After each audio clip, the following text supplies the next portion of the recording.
हम पढ़ रहे हैं एनडीपीएस और narcotic drugs and psychotropic substance act 1985। इसके पहले पार्ट 1 में हमने 7 तक किया था, सेक्शन 7 तक कवर। आज हम जो है सेक्शन 7A से शुरू करने वाले हैं। ओके, सो सबसे पहले अगर हम बात करें चैप्टर 2A की, तो बात करता है national fund for control of drug abuse. इसके पहले मैं आपको बता दूं कि जैसे हम यहाँ पर क्या क्या कवर करने वाले हैं। चैप्टर 2A करेंगे, 3 करेंगे, चैप्टर 4 करेंगे जो कि बहुत ही इंपॉर्टेंट है ऑफेंसेस एंड पेनल्टीज से रिलेटेड।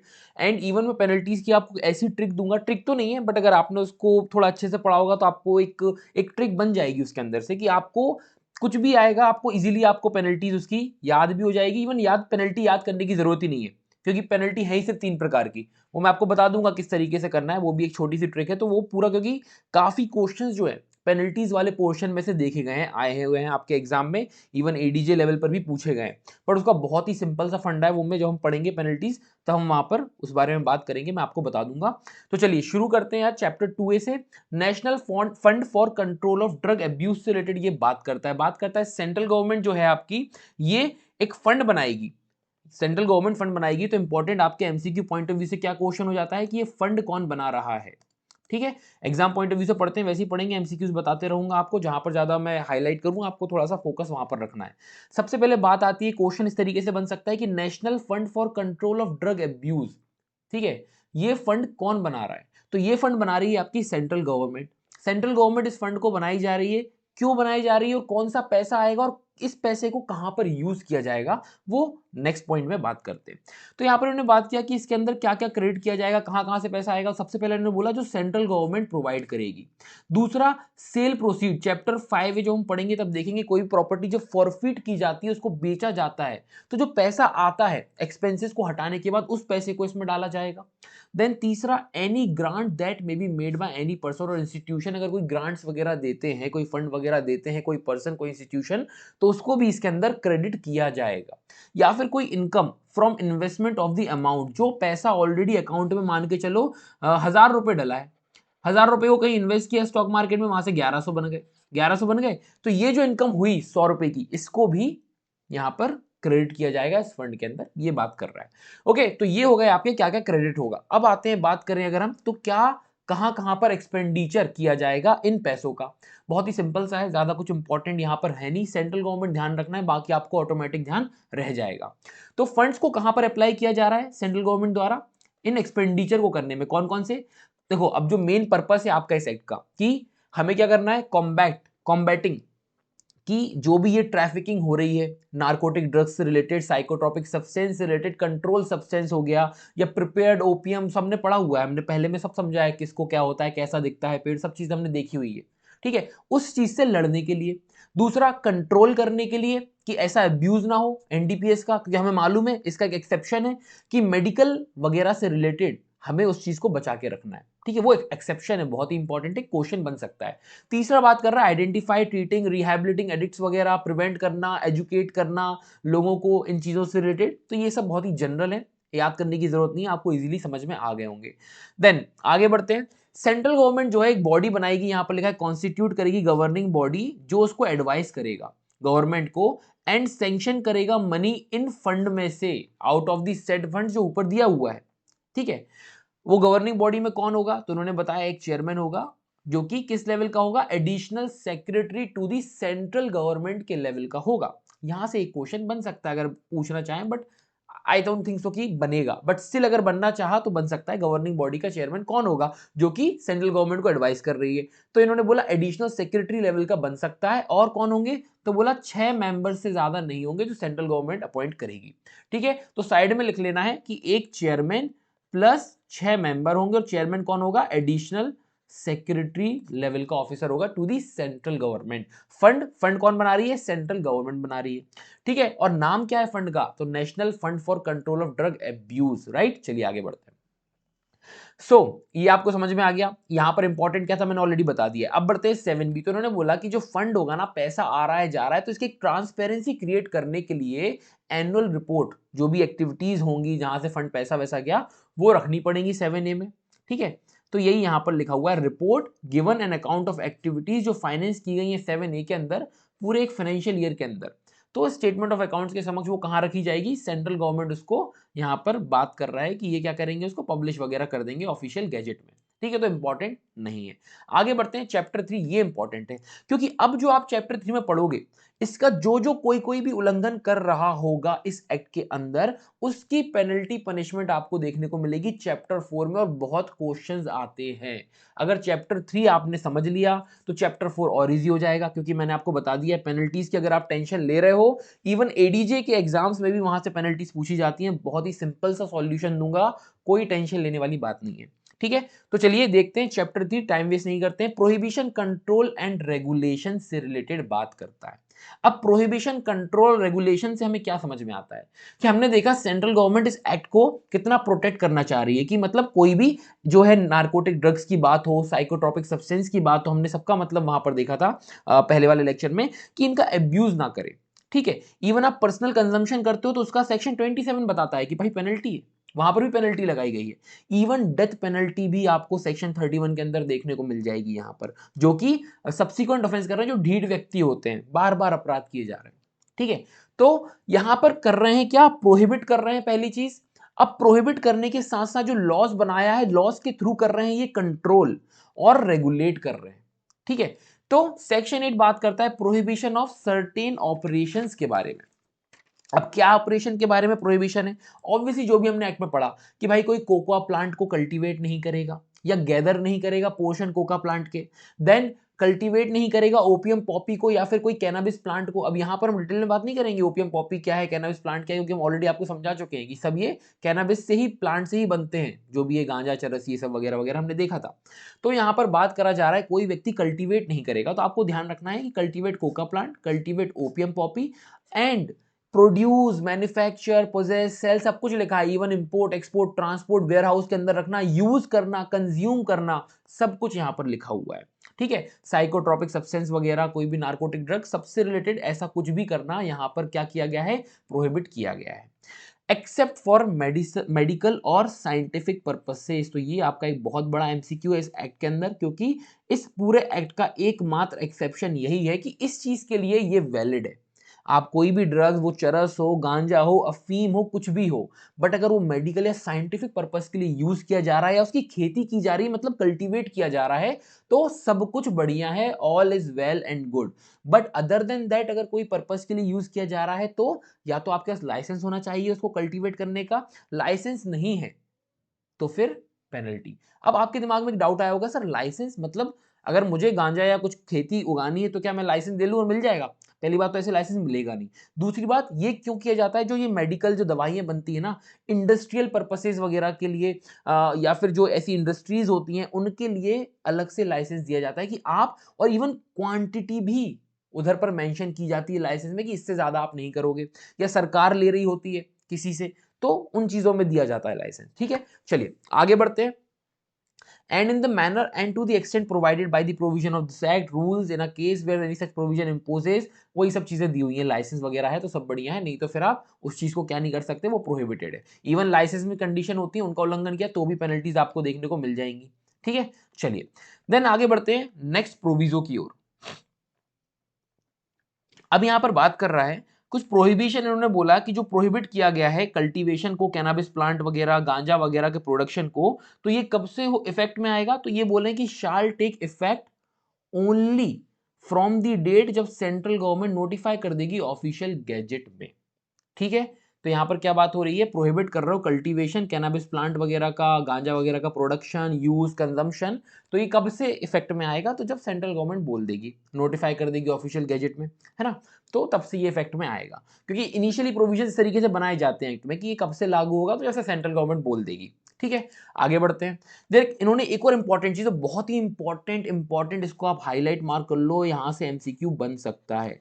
बोल रहे हैं कि पॉपी स्ट्रॉ, आपको ध्यान होगा मैंने दिखाया था, ऐसा लंबा सा ऐसे डाली रहती है और ऊपर उसके ऐसा ऐसा तरीके का कुछ फूल टाइप का लगा रहता है। ठीक है, हमने डायग्राम भी देखा था, ऐसे ऐसे करके 4-5 वहां पर थे। ठीक है, तो इन्होंने बोला कि इसको अगर आप डेकोरेटिव पर्पस के लिए यूज कर रहे हो, किस पर्पस के लिए, डेकोरेट, सजाने वगैरह के लिए यूज कर रहे हो, तो उस पर ये प्रोविजन, ये सेक्शन लागू नहीं होगा। Nothing in this section shall apply to the export of poppy straw, इसको पॉपी स्ट्रॉ कहा जाता है, किस पर्पस के लिए, डेकोरेटिव पर्पस के लिए। I hope I am clear. ये इंपॉर्टेंट है, एमसीक्यू बन सकता है, ध्यान रखिएगा, हाईलाइट कर लो, हाइलाइटर लेके बैठो या फिर पेन वगैरह लेके बैठो, स्टार वगैरह मार्क कर लेना जहां भी मैं आपको बता रहा हूं। ओके, देन आगे बढ़ते हैं। Section 8A, prohibition of certain activities relating to property drive from offence. चलिए देखते हैं। बात कर रहा है प्रोहिबिशन की, ऊपर भी हमने देखा, तो हमने पढ़ा ही है, चैप्टर का नाम ही है प्रोहिबिट कंट्रोल रेगुलेट। तो प्रोहिबिट कर रहा है कुछ activities relating to property derived from offence, मतलब ऐसा कोई अपराध करके अगर कोई प्रॉपर्टी, कोई संपत्ति आपने अर्जित की है, ठीक है, तो वैसा उन चीजों से रिलेटेड उसको प्रोहिबिट किया जा रहा है। ठीक है, चलिए देखते हैं क्या क्या है। तो बात करता है, नो पर्सन कन्वर्ट और ट्रांसफर नहीं करेगा ऐसी प्रॉपर्टी जानते हुए कि वो प्रॉपर्टी उसने कहां से अर्जित की है, ड्राइव की है, from an offence committed under this act. इस एक्ट के अंदर कोई अपराध करके उसने कोई संपत्ति अपनी बनाई है तो उसको कन्वर्ट या ट्रांसफर नहीं करेगा। या फिर कॉरस्पॉन्डिंग लॉ में, मतलब कोई बाहर कोई दूसरे देश का ऐसा कोई लॉ है जो कि बहुत ही सिमिलर है हमारे एनडीपीएस से, उसके अंदर कोई अपराध किया है, या फिर उसने कोई पार्टिसिपेशन किया है ऐसे ऑफेंस में, हो सकता है अबेटमेंट हो, अटेम्प्ट वगैरह, अबेटमेंट, कॉन्स्पिरेसी वगैरह, फॉर द पर्पस। अब किस पर्पस के लिए उसने ये सब किया है? Conceal disgusting the illicit origin of the property, उस प्रॉपर्टी की जो ओरिजिन कहां से हुई है उसको छुपा रहा है, कंसील कर रहा है, या असिस्ट कर रहा है ऐसे व्यक्ति को अपराध करने के लिए, या फिर ऐसे लीगल कॉन्सिक्वेंस से छुपने के लिए।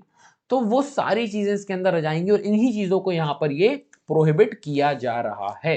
दूसरा, conceal disguise the true nature, source, location, disposition of any property, property का ट्रू नेचर, सोर्स कहां से आई, उसकी लोकेशन कहां पर है, वो इन सब चीजों को छुपा रहा है, वो भी यहां आ जाएगा। जानते हुए एक्वायर कर रहा है, पोजेस कर रहा है कि वो प्रॉपर्टी उसको मालूम है कि ऐसे अपराध करके ये कमिट करके ये हुई है, ड्राइव हुई है, यहां से आई है। तो ये सारी चीजें 8 है। अब इनका सर पर्पस क्या है यहां पर लिखने का, समझ में नहीं आया। मैंने आपको बोला कि चैप्टर 3 आपका रिलेट करेगा चैप्टर 4 से, जहां पर हम पढ़ेंगे पेनल्टीज, हम पढ़ेंगे पनिशमेंट वगैरह क्या है।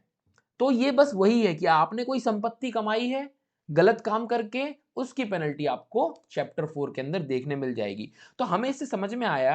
अब देखो कि आप गांजे की खेती कर रहे हो, आप किसी और अफीम की खेती कर रहे हो, आपके पास लाइसेंस वगैरह नहीं है, तो वो तो अपराध है ही है।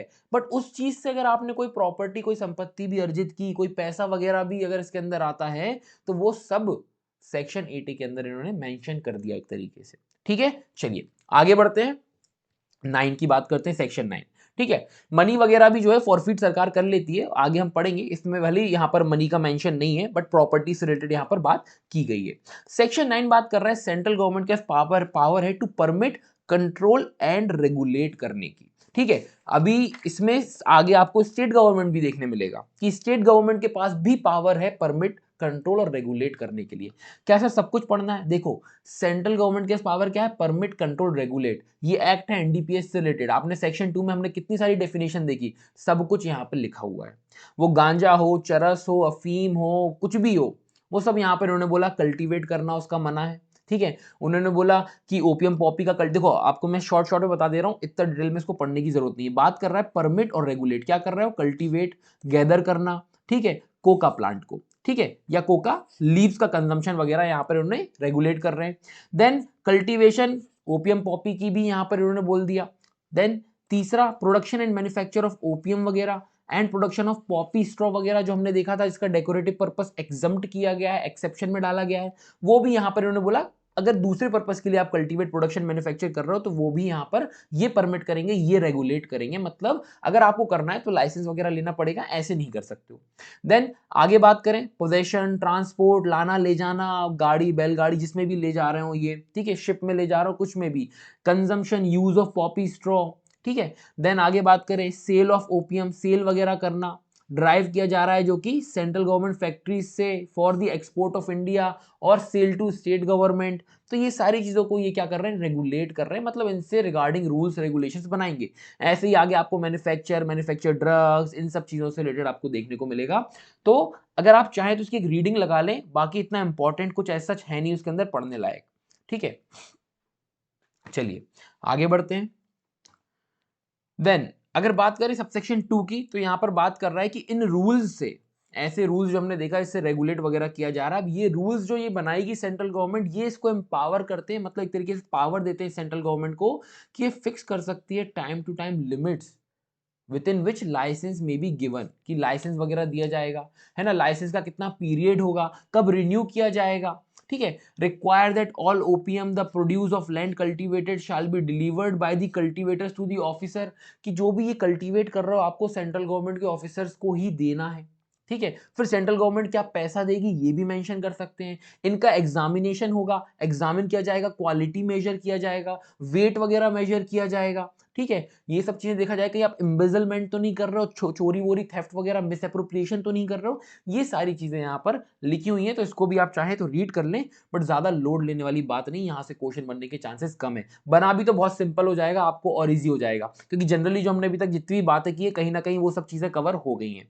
आगे बढ़ते हैं। देन आता है आपका नेक्स्ट सेक्शन 9A। 9A पर आ जाएं। Power to control and regulated controlled substances, इससे याद आना चाहिए कंट्रोल सब्सटेंस कहां पर डिफाइन है, आपको याद आना चाहिए 2 का 7 का डी हमने जब पढ़ा था तो कंट्रोल सब्सटेंसेस पढ़ा था। बात करता है power to control and regulate controlled substances, तो इसको हम डिस्कस नहीं करेंगे। बस कुल मिलाकर बात ये कि सेंट्रल गवर्नमेंट को लगता है, मतलब कुल मिलाकर कंट्रोल सब्सटेंस क्या होता है, सेंट्रल गवर्नमेंट जिसको डिक्लेयर कर दे। अगर बहुत शॉर्ट फॉर्म में और हम बहुत ही सिंपल तरीके से बात करें तो जिसको सेंट्रल गवर्नमेंट डिक्लेयर कर दे वो कंट्रोल सब्सटेंस। तो सेंट्रल गवर्नमेंट की अगर ओपिनियन में है कि इसको यूज किया जा सकता है of any control substance in the production में, मैन्युफैक्चर में, एनडीपीएस में, तो पब्लिक हित में अगर उनको लगता है तो वो उसको रेगुलेट, उसको प्रोहिबिट वगैरह कर सकते हैं। सिंपल सी बात है, ठीक है। अब क्वेश्चन यहां से तो कुछ नहीं बन सकता, अगर बनना भी चाहा तो ये बनेगा कि कहां पर कंट्रोल और रेगुलेट किया गया है, तो सेक्शन 9A के अंदर किया गया है, बट एज सच बहुत ज्यादा इंपॉर्टेंट नहीं है। आगे बढ़ते हैं। देन नीचे भी वही सब लिखा हुआ है, स्टोरेज, परचेज, ये सब करेंगे तो वो सब चीजें लगेंगी, तो इसको पढ़ने की जरूरत नहीं। देन आता है सेक्शन 10। अगेन वही जैसा सेंट्रल गवर्नमेंट का था वैसे ही यहां पर सेक्शन 10 है कि स्टेट गवर्नमेंट के पास पावर है परमिट करने की, कंट्रोल करने की, रेगुलेट करने की। तो इसको क्या करना है आपको मालूम है, आपको सिर्फ एक रीडिंग लगा लेनी है और ज्यादा यहां पर टाइम वेस्ट नहीं करना है। वही सब चीजें लिखी हुई हैं, कैनबिस प्लांट का कल्टीवेशन, पोजेशन, रेगुलेट कर रहे हैं, रूल्स बनाएंगे, लॉ बनाएंगे इस पर, और क्या होगा। तो ये भी आपको सिर्फ एक रीड लगा लेना है, बाकी छोड़ देना है, ऐसा कुछ ज्यादा इंपॉर्टेंट नहीं है। क्वेश्चन यहां से अभी तक फिलहाल तो नहीं पूछे गए हैं, और पूछे भी गए तो बहुत ही आपके लिए और इजी हो जाएगा। अब आता है कुछ इंपॉर्टेंट 11, 12, 13, 14, ये कुछ 4 इंपॉर्टेंट सेक्शंस जहां पर आपको फोकस आपका रखना होगा। चलिए देखते हैं। बात कर रहा है section 11 narcotic drugs and psychotropic substance not liable to distress or attachment. अब समझो, मान के चलो आपने आपके घर के पीछे, ठीक है, आपने आपके घर के पीछे अफीम गांजे की खेती कर ली, ठीक है। अब ये लग तो नहीं रहा अफीम गांजा, बट समझ लो कि ये कुछ ऐसा पेड़ पौधे टाइप छोटे छोटे लगे हुए हैं आपके घर के पीछे, आपने इस तरीके से कर ली खेती। अब मान के चलो आप पकड़ा गए, ठीक है, आपको मालूम है ऐसा खेती करना अलाउ नहीं, आप खेती कर रहे थे, बेच रहे थे, आपको पकड़ लिया।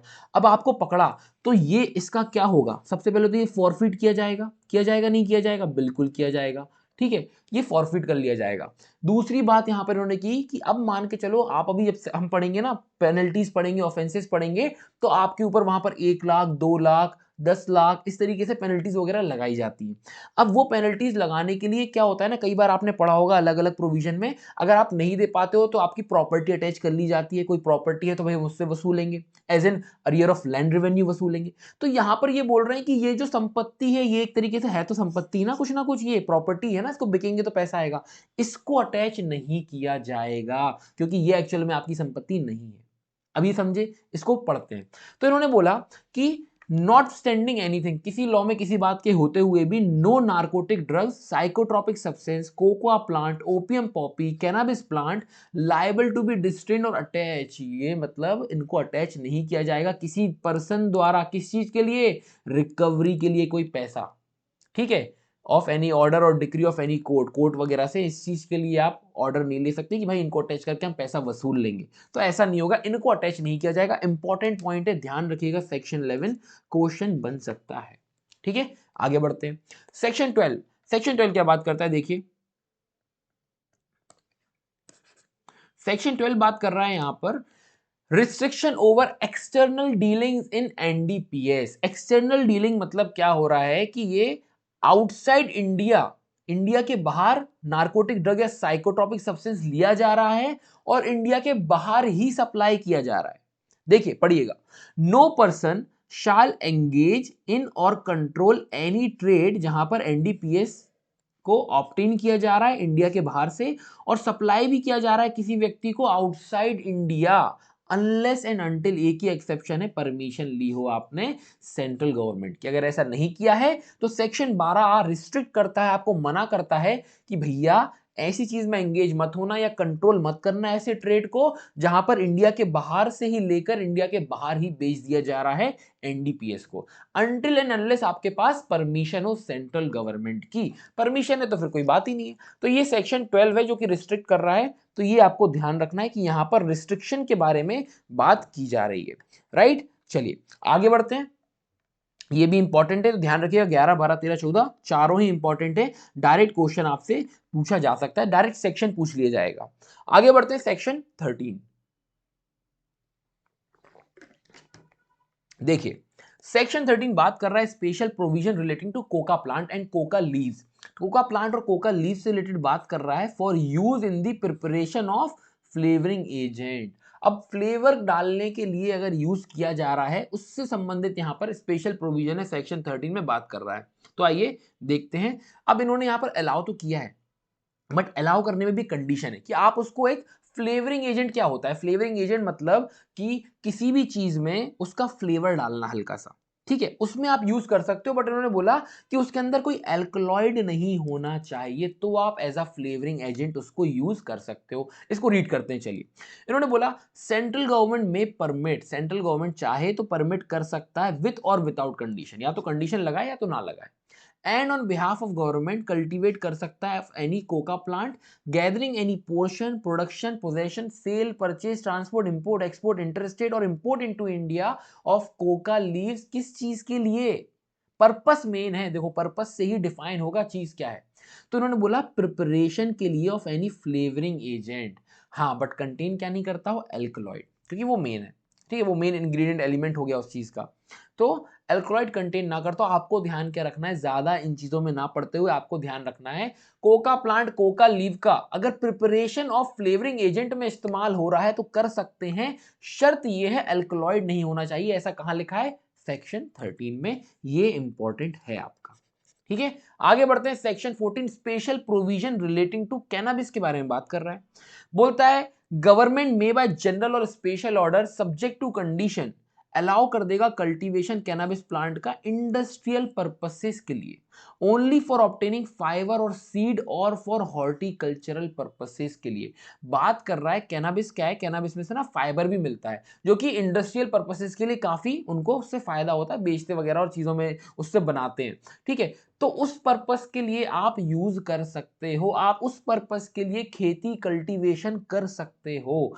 तो क्या ये इंपॉर्टेंट है? बिल्कुल इंपॉर्टेंट है। अभी इंपॉर्टेंट का रीजन समझो, क्योंकि पूरा एक्ट इन चीजों को ना मना करता है कि आप कैनाबिस प्लांट नहीं लगाओ, आप इससे गांजा खेती ये सब वगैरह मत करो, अफीम वगैरह है ना, ये सब चीजें मत बनाओ, ठीक है, इन सब चीजों को रेगुलेट कर रहा है। बट वहीं पर अगर कहीं पर इसको बोला गया है कि इन पर्पसेस के लिए आप कर सकते हो, तो आपको नहीं लगता कि इंपॉर्टेंट है?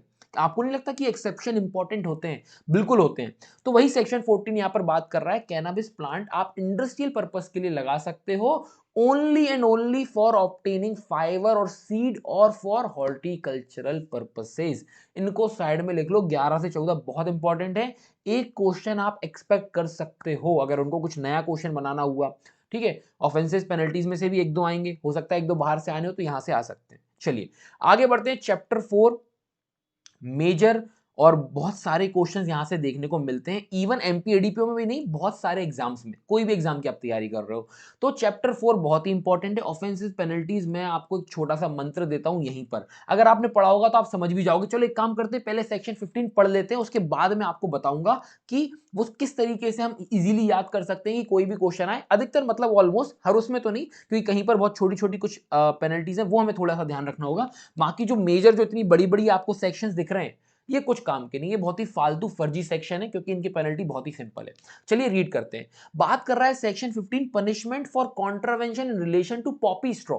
पॉपी स्ट्रॉ हमने ऊपर देखा था, मालूम है आपको, वो इस तरीके से वो लगा रहता है ऊपर, और ये हमने एक डेकोरेटिव पर्पस वाला एक्सेप्शन है, बार बार रिकॉल करते रहो कि हाँ हाँ सर याद है डेकोरेटिव पर्पस, जिससे क्या होगा, दिमाग में बैठ जाएगा। बात कर रहा है कि अगर आप कॉन्ट्रावेंशन कर रहे हो इस एक्ट में किसी भी प्रोविजन का, किसी भी रूल का, किसी ऑर्डर का, किसी कंडीशन का अगर लाइसेंस वगैरह दिया हुआ है, तो कैसे? प्रोड्यूस करके, पोजेस करके, ट्रांसपोर्ट, इंपोर्ट, एक्सपोर्ट, सब कुछ यहाँ पर वेयर हाउस में रखना, सब कुछ यहाँ पर उन्होंने बोल दिया कि भाई लाइसेंस इशू किया था कि 1 किलो से ज्यादा प्रोड्यूस नहीं कर सकते, आप 5 किलो कर रहे हो तो क्या है, उल्लंघन है एक्ट का, राइट, समझ में आ गया।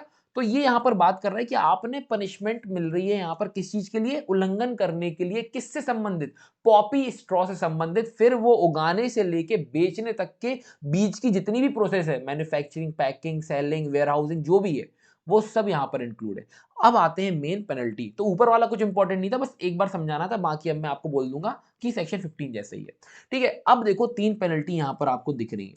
अब 3 पेनल्टी जो है ना, ये 3 पेनल्टी 3 चीजों में डिवाइड है। पहली बात करता है स्मॉल क्वांटिटी की, यहां साइड में देखते जाइएगा जो मैं लिख रहा हूं। ठीक है, स्मॉल क्वांटिटी, एक आती है कमर्शियल क्वांटिटी। ठीक है, तो आपको नाम से समझ में आ रहा है, स्मॉल मतलब कम हो गया, कमर्शियल मतलब ऑब्वियसली ज्यादा होगा। और एक है यहां पर बीच वाली क्वांटिटी। ठीक है, यहां पर ये आएगी बीच वाली क्वांटिटी, जो कि ना तो स्मॉल है और ना ही कमर्शियल है, जो बीच की है। ठीक है, कि मतलब आप समझ गए हो ना कि क्योंकि स्मॉल और हमने कमर्शियल ऑलरेडी पढ़ा हुआ है डेफिनेशन क्लॉज में, तो आपको याद आ रहा होगा कि वहां पर जो सेंट्रल गवर्नमेंट बता दे वो स्मॉल, जहां पे सेंट्रल गवर्नमेंट डिफाइन कर दे कि ये कमर्शियल, तो ये कमर्शियल क्वांटिटी हो गई, उसके बीच की कमोडिटी भी तो कुछ ना कुछ होगी, क्वांटिटी होगी। तो वही ये तीन यहां पर, इन्हीं तीनों की चीजों के लिए यहां पर पेनल्टी है, दूसरी और तीसरी। यहां भी अपन चलो लिख देते हैं बीच वाली पेनल्टी, ये बीच वाला बीच नहीं है, ठीक है, ध्यान रखिएगा, बीच वाली commodity.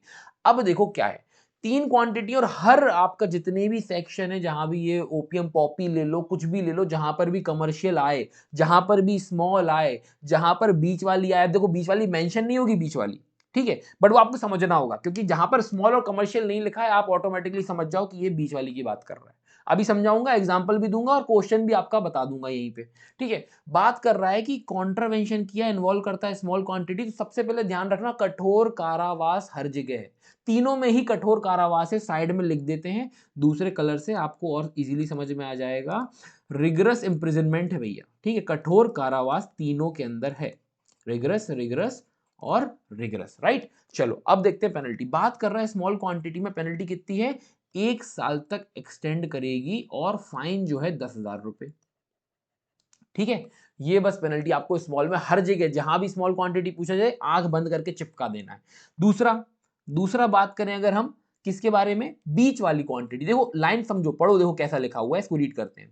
Where the contravention involves quantity lesser than commercial but greater than small quantity, तो हो गई नहीं हो गई बीच वाली, कमर्शियल और स्मॉल के बीच वाली क्वांटिटी के बारे में बात हो रही है। रिग्रेस इंप्रिजनमेंट तीनों में है, तो यहां भी है, एक्सटेंड 10 इयर्स, फाइन 1 लाख रुपए। तो क्या करना है, जब भी बीच वाली का पूछा जाएगा, किसी भी में हो, पॉपी स्ट्रॉ हो, ओपियम हो, कुछ भी हो, गांजा चरस कुछ भी हो, क्या लगाना है, 10 इयर्स।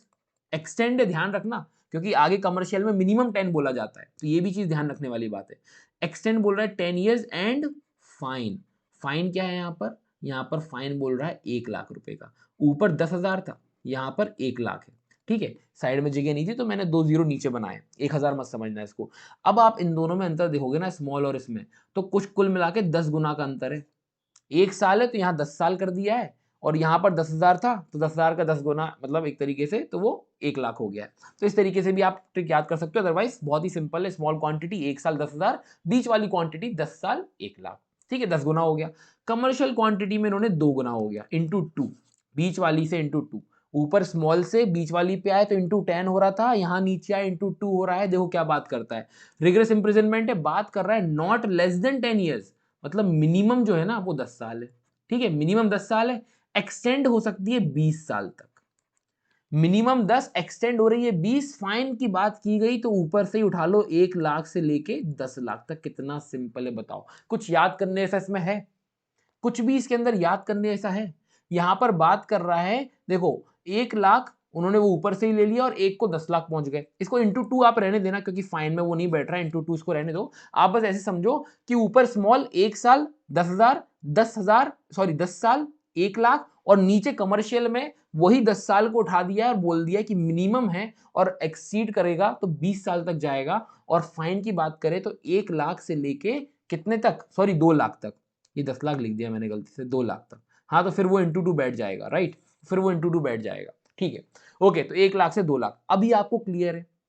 ये तीनों अगर आपको क्लियर है तो पूरी आधी सी जो पेनल्टीज अभी आगे हम पढ़ने वाले हैं वो सॉर्टेड हो गई आपकी। स्मॉल क्वांटिटी पूछे आंख बंद उठा के 1 साल 10,000, बीच वाली क्वांटिटी पूछे 10 साल 1 लाख, और कमर्शियल पूछे तो 10 से 20 और 1 लाख से 2 लाख रुपए। ये आपका फाइन और ये सारी चीजें, राइट। चलो अब बढ़ते हैं आगे। अभी आपको क्लियर आ गया होगा। उसके बाद एक प्रोविजो हर जगह यहां पर ये लिखा रहेगा कि रीजन वगैरह रिकॉर्ड करके ये 2 लाख से ज्यादा का भी फाइन लगा सकती है। तो कोर्ट है भाई, कुछ भी कर सकती है। चलो आगे बढ़ते हैं, उनकी मर्जी भाई। जैसे आपको लगा कि यार इतना गंभीर अपराध है तो ऐसे कैसे 2 लाख में क्या होगा, हम 3 लाख लगाएंगे तो 3 लाख लगा देंगे, रीजन रिकॉर्ड कर लेंगे, ऐसे 3 लाख लगाने का क्यों है। आई होप यहां तक क्लियर है। अब क्या करना है, अब सुनो। अब जो हो गया आपका सेक्शन 15 क्लियर, मतलब जब जैसे आप देखोगे सेक्शन 15 वैसा ही बिल्कुल सिमिलर है सेक्शन 17, वैसा ही बिल्कुल सिमिलर आपको दिखेगा सेक्शन 18। इसी तरीके से आपको आगे दिखते जाएंगे कैनाबिस वगैरह, ठीक है। बट कुछ कुछ इन्होंने छोटे छोटे ऐसे कोका वोका, ठीक है, अटेम्प्ट अबेटमेंट, इनके हमें बस थोड़ा सा याद करना, और इनको भी याद करने की बहुत सिंपल सी ट्रिक है। अबेटमेंट और अटेम्प्ट की बात हो अगर इस एक्ट के अंदर, अबेटमेंट और अटेम्प्ट की बात हो जनरल, सिर्फ नॉर्मल अटेम्प्ट और अबेट, तो वहां पर जो भी एक्ट करने में इन्होंने अबेट किया है या अटेम्प्ट की, मतलब कोशिश की है या उकसाया है एक तरीके से किसी को, तो जो भी अपराध करने के लिए किया उसी अपराध की जो पनिशमेंट है वो ही इनको दी जाएगी, पहली चीज। दूसरा, फिर वो एक आता है आगे जाके सब्सिक्वेंट ऑफेंस वाला, तो वो हम वहां पर देखेंगे, वो काफी इंपॉर्टेंट है, वहां से क्वेश्चन आए हुए हैं और पूछे भी गए। अब बात अगर हम करें यहाँ पर कि अगर आपने कोका प्लांट, कोका लीव्स, इनकी खेती की, इनको बेचा बाचा, इंपोर्ट इंपोर्ट एक्सपोर्ट वगैरह किया, तो क्या सजा है। तो उन्होंने बोल दिया may extend to 10 years and with fine which may extend to 1 lakh rupees. अब ये मुझे फटाफट बता दो, ये कौन सी वाली पनिशमेंट है, ये स्मॉल वाली पनिशमेंट है, ये कमर्शियल वाली पनिशमेंट है, या फिर ये कौन सी वाली, बीच वाली। फटाफट बताओ कौन सी वाली पनिशमेंट है। अब भी हमने ऊपर देखा कौन सी वाली पनिशमेंट है, ये किसके बारे में बात हो रही है यहां पर। अब भी कॉन्सेप्ट क्लियर होगा 1 मिनट में आपका। आप कमेंट करिएगा, बाकी मैं आगे बताता हूं, ठीक है। सेक्शन 16 में बात हो रही है एक्सटेंड टू 10 years। ऊपर फटाफट एक बार और एग्जांपल, ये आपका जो समझाया था ये देखते हैं। देखो कहां लिखा हुआ है 10 साल बीच वाली कमोडिटी में। मैंने आपको क्या बोला था कि या तो स्मॉल पूछेंगे या कमर्शियल पूछेंगे, और जहां नहीं पूछे वहां पर बीच वाली कमोडिटी उठा के लगा देना कि बीच वाली जो पनिशमेंट जिसके लिए दी जा रही है वही यहां पर आपको 10,000 और 10 साल और 1 लाख रुपए, क्या लिखा हुआ है, एक्सटेंड टू 10 years और 1 लाख रुपए। कितना सिंपल हो गया आपको याद करना, कि एक बेसिक याद कर लिया, उसके बाद कहीं भी कुछ ऐसा आता है तो बीच वाली चिपकाने जैसी हो रही है, ठीक है, और आपको समझ में भी आ जाएगा, ठीक है। नेचर भी ऑफेंस आप देखोगे ना, जहां पर बहुत कम है, जैसे सेक्शन 27 देखेंगे, वहां पर बहुत कम है, तो वहां पर 1 साल की बात की गई है, तो वो क्योंकि वो भी बहुत इंपॉर्टेंट है, देखेंगे। चलिए, तो 15 हो गया। 16 बात कर रहा है कोका प्लांट, कोका लीव से रिलेटेड, तो यहां पर इन्होंने लिख दिया है बीच वाली कमोडिटी एक्सटेंड टू 10 years और 1 लाख रुपए। 17 प्रिपेयर्ड करा जा रहा है ओपियम, उसका कॉन्ट्रावेंशन किया तो क्या है, देख लो एक बार, वापस बता देता हूं, नहीं आप बोलेंगे सर बताया नहीं। देखो एक्सटेंड टू 1 year 10,000 रुपए, ये क्या हो गया स्मॉल, ये क्या हो गया, ये बीच, ये आपकी laser than commercial quantity, greater than, तो एक्सटेंड टू 10 और 1 लाख रुपए, ये बीच वाली हो गई, और ये आपकी कमर्शियल हो गई 10 से 20 और 1 लाख से 2 लाख रुपए, राइट। क्लियर है, चलो आगे बढ़ते हैं। देन आ जाते हैं सेक्शन 18 पर, बात कर रहा है ओपियम पॉपी, ओपियम पॉपी और ओपियम के बारे में, ठीक है। ओपियम पॉपी और ओपियम के बारे में, ऊपर सबसे पहले हमने पॉपी स्ट्रॉ देखा था, ध्यान रखिएगा कंफ्यूज होने वाली बात नहीं है, पेनल्टी सिमिलर है। क्या बोलता है पेनल्टी, देख लेते हैं। बात कर रहा है कॉन्ट्रवेंशन किया, इन्वॉल्व स्मॉल क्वांटिटी, अरे सर स्मॉल क्वांटिटी आपने पहली ट्रिक दे दी, 1 साल 10,000 रुपए, कुछ करना ही नहीं है। दूसरा, इन्वॉल्व करता है कमर्शियल क्वांटिटी, अब यहां पर उन्होंने कुछ नहीं, कमर्शियल क्वांटिटी ऊपर दे दिया है, हर बार नीचे दे रहे थे, तो कमर्शियल क्वांटिटी में क्या है, 10 साल 20 साल और 1 लाख 2 लाख, है कि नहीं। देन अब नीचे आ जाता है, इन्होंने यहां पर बीच वाली कमोडिटी देती है घुमाने के लिए, तो रेगुलर इंप्रिजनमेंट 10 साल 1 लाख। कुछ याद करने जैसा पनिशमेंट में है कि नहीं है, कुछ भी नहीं है, हलवा हो गया है पनिशमेंट, ठीक है। तो इतना सिंपल हो गया है, तो आपके 1 या 2 नंबर तो आप पक्के समझ लो, ठीक है। किसी भी एग्जाम की आप तैयारी करो, अगर यहां से क्वेश्चन आया इजीली बन जाएगा। अब आ जाते हैं सेक्शन 19। अब ये बहुत इंपॉर्टेंट है, इसका इंपॉर्टेंस सिर्फ इस सेक्शन से ही नहीं, आगे जो डेथ पेनल्टी दी गई है उससे भी संबंधित है इस सेक्शन का। क्यों, क्योंकि वहां पर 1924 ए और 27, if I am not wrong, 1924 ए और 27 में अगर वापस से अपराध करते हो, सब्सिक्वेंट ऑफेंस करते हो, मतलब ऑलरेडी एक बार कर चुके हो, आप कन्विक्ट हुए हो, प्रीवियस ऑफेंडर हो, और फिर आपने किया, तो वहां पर डेथ पेनल्टी भी दी जा सकती है, और मैं वहां पर डेथ पेनल्टी लिखा हुआ है 31 ए के अंदर, ठीक है। चलिए देखेंगे। सबसे पहले 19 बात कर रहा है सर एम्बेजलमेंट मतलब क्या, मतलब यार देखो, लाइसेंस दिया आपको कि आपको 1 किलो ओपियम भाई आपको सरकार को देनी है प्रोड्यूस करके, ये इस चीज का आपको लाइसेंस दिया गया, मतलब आप खेती कर सकते हो, लाइसेंस दिया। अब आप शाणे निकले, आपने कहा यार 1 किलो इनके लिए करता हूँ, आधा किलो खुद के लिए करता हूँ, आधा किलो बेचूंगा ब्लैक मार्केट में, 1 किलो बेचूंगा सरकार को, सरकार से भी पैसा लूंगा और 10 गुना पैसा लूंगा ब्लैक मार्केट से। तो आपने ये क्या किया, इसको एम्बेजलमेंट कह सकते हो आप। पनिशमेंट फॉर एम्बेजलमेंट, थेफ्ट करना, मिसअप्रोप्रिएशन करना, ठीक है। तो यहां पर अगर ओपीएम से रिलेटेड एम्बेजलमेंट किया आपने तो क्या सजा है, उसके बारे में बात करता है, देखते हैं। Any cultivator licence to cultivate opium poppy on account of central government, जो कि आपने क्या किया, एम्बेजल किया या किसी भी इलीगल तरीके से डिस्पोज ऑफ किया, या फिर प्रोड्यूस पार्ट देयर ऑफ, तो पनिशमेंट रिगरस है, कठोर कारावास है, हमने ऑलरेडी देख लिया सब जगह कठोर कारावास है। Which shall not be less than 10 years, extend to 20 years, and shall also be liable to fine 1 lakh 2 lakh. ये कौन सी पनिशमेंट के बारे में बात हो रही है, कमर्शियल के बारे में, ठीक है। अब आपको नेचर देखकर ही समझ में आ रहा है कि भाई सरकार ने तुमको लाइसेंस दिया है, ठीक है, ये कमर्शियल क्वांटिटी के बारे में वही वाली सेम पनिशमेंट है, एम्बेजलमेंट। मतलब सरकार आपको लाइसेंस दे रही है और सरकार से ही मजाक कर रहे हो, ठीक है। तो फिर आपको, और देखो जब सरकार आपको लाइसेंस दे रही है तो क्या स्मॉल क्वांटिटी के लिए देगी या बहुत कम, तो आप इसको एक एग्जाम्पल एक आप बना सकते हो आपका खुद का, कि कैसे आपको याद करना है कि एग्जाम में अगर आ गया एम्बेजलमेंट कल्टीवेटर तो कंफ्यूज नहीं होना है कि स्मॉल वाली लगा दें कि बीच वाली लगा दें कि हम कमर्शियल वाली लगा दें।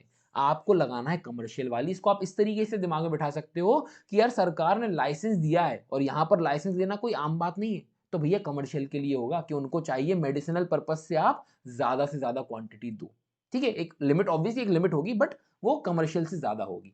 तो इस तरीके से आप याद कर सकते हो, ये इसका एक तरीका है। आगे बढ़ते हैं, सेक्शन 20। सेक्शन 20 बात कर रहा है punishment for contravention relation to cannabis plant. Cannabis plant, cannabis ये हमने पढ़ा हुआ था, ठीक है, इसी से सब कुछ बनता है। तो इन्होंने बात की यहां पर कि इसका अगर लाइसेंस वगैरह दिया गया है कल्टीवेट करने का और आपने उल्लंघन किया, ठीक है, तो इसके बारे में यहां पर बात हो रही है, चलिए देखते हैं। सो कल्टीवेट करना हो गया, प्रोड्यूस मैन्युफैक्चर करना हो गया, ये सारी चीजें यहाँ पर हुई, तो वही सब यहाँ पर लिखा हुआ है, आपको यहाँ पर देखने को मिल जाएगा कि जहाँ पर कॉन्ट्रवेंशन किया। अब देखो इन्होंने क्या किया, दो चीजें यहाँ पर मेंशन कर दी पहले, कि आप कैनाबिस प्लांट का क्या कर रहे हो, कल्टीवेट मतलब खेती कर रहे हो, या फिर आप क्या कर रहे हो, उसको produce, manufacturing, possess, sale, transport, ये सारी चीजें कर रहे हो। तो अलग अलग चीजें तो अलग अलग पनिशमेंट है। पहले वाले के लिए उन्होंने बोला क्लॉज ए के लिए क्या पनिशमेंट है, तो बोला रिग्रेस इंप्रिजनमेंट तो है ही, 10 साल के लिए एक्सटेंड करेगा और फाइन लगेगा 1 लाख रुपए, ठीक है। ये कौन सी वाली है, ये बीच वाली है। उसके बाद इन्होंने बोला कि कॉन्ट्रवेंशन अगर किया आपने क्लॉज बी का, तो यहां पर उन्होंने 3 पनिशमेंट दे दिए, एक स्मॉल, बीच वाली और कमर्शियल, बिल्कुल सिमिलर है वैसा ही, ठीक है। मतलब अगर कोई खेती कर रहा है तो बीच वाली पनिशमेंट है, बाकी प्रोड्यूस मैन्युफैक्चर कर रहा है तो तीनों कैटेगरी में डाल दिया है, स्मॉल भी, लेसर अगर स्मॉल है उससे बीच वाली और कमर्शियल। अब जो मैं बोलता हूं ना, जैसे कि आपको, जैसे ये यहां पर है, यहां पर कुछ लिखा नहीं है, ये बीच वाली में क्यों बोल रहा हूं, जिससे मुझे ये ना बोलना पड़े कि भाई यहां पर 10 साल और 1 लाख की बात हो रही है, इसलिए मैंने आपको वहां पर ऊपर ट्रिक दी थी कि ये तीन बस मैं बोलूंगा कि स्मॉल, कमर्शियल, बीच वाली पनिशमेंट, तो आपको समझ में आ जाना चाहिए कि हाँ भाई बीच वाली है 10 से 1, उधर है 10 से 20 और 1 से 2। अब मुझे ही याद हो गई यार, आपको तो इजीली याद हो जाएगी, ठीक है। तो आपको इसको ध्यान रखना इस तरीके से। अगर नहीं भी रखना चाहो, गलती से भी याद नहीं रहता, भूल जाओ ना, तो मेरी सुनो आप क्या करना, ठीक है।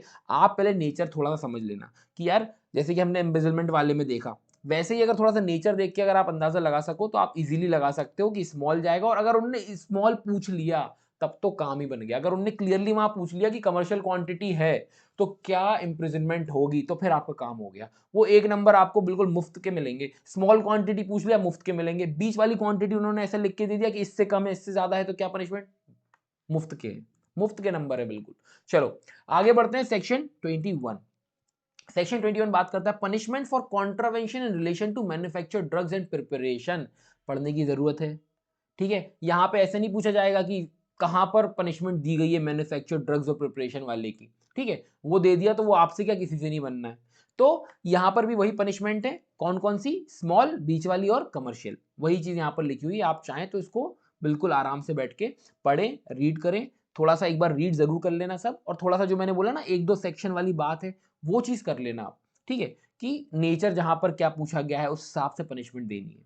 देन आता है section 22, punishment for contravention relation to psychotropic substances. अभी तक हम ड्रग्स वर्ग से रिलेटेड देख रहे थे, अब साइकोट्रोपिक सब्सटेंस है।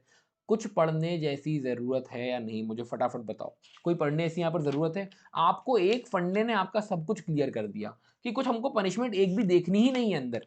ठीक है, तो साइकोट्रोपिक सब्सटेंस में भी वही चलेगा आपका, स्मॉल जो कि ये दिख रहा है आपको ऊपर, उसके बाद नीचे जाएगा बीच वाली, देन कमर्शियल क्वांटिटी। कमर्शियल उसमें क्वांटिटी में पनिशमेंट क्या है।